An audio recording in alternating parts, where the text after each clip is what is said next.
సుగాలి ప్రీతి వాళ్ళ తల్లిగారు అడిగిన ప్రశ్నలకు సమాధానం చెప్పలేక మీ నాయకుడు ఎలా నిస్సిగ్గుగా మాయ మాటలు చెబుతున్నాడో చూడు. పాప సుగాలి ప్రీతి గత ప్రభుత్వం 2019, 2024లో సిబిఐకి ఇస్తే మన ఇంటర్నల్ పేపర్ వర్క్ మనకి ఎలా తెలుస్తుంది? ఇంటర్నల్ పేపర్ వర్క్ వాళ్ళు ఇస్తే వాళ్ళు ఏంటంటే జీవో రిలీజ్ చేశారు, మా దగ్గర నుంచి వెళ్ళింది కానీ ఎక్కడికి వెళ్ళాలో అక్కడి నుంచి ప్రొసీడ్ చేయాలి, అక్కడ ఆపేశారు.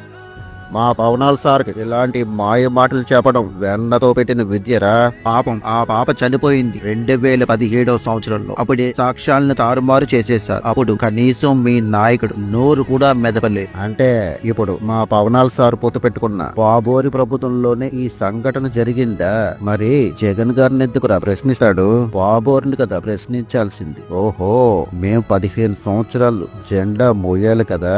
అవునరా. ఆ తర్వాత 2019లో జగనన్న ఆ తల్లి ఆవేదనను చూసి సిబిఐ ఎంక్వైరీ వేసి పాప తండ్రికి ప్రభుత్వం ఉద్యోగం ఇచ్చి 5 ఎకరాల వ్యవసాయ భూమిని ఇచ్చి మరియు 5 సెంట్లు ఇళ్ల స్థలాన్ని జగనన్న మానవత్వంతో ఇచ్చారు. అదేటది?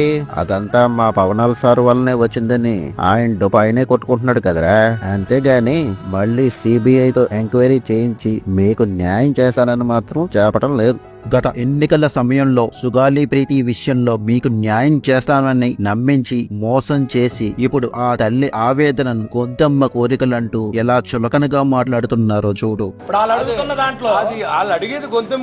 ఏం మాట్లాడమంటావురా? మా పార్టీ కార్యకర్తల పరిస్థితి కూడా ఇలానే ఉంది. ఈ కూటమి నాయకులు కొట్టినా మాట్లాడకూడదు, చంపినా మాట్లాడకూడదు. ఏం చేసాం? మేము కూడా నమ్మి మోసపోయాం. వీళ్ళకి కాలమే సమాధానం చెబుతుందిరా.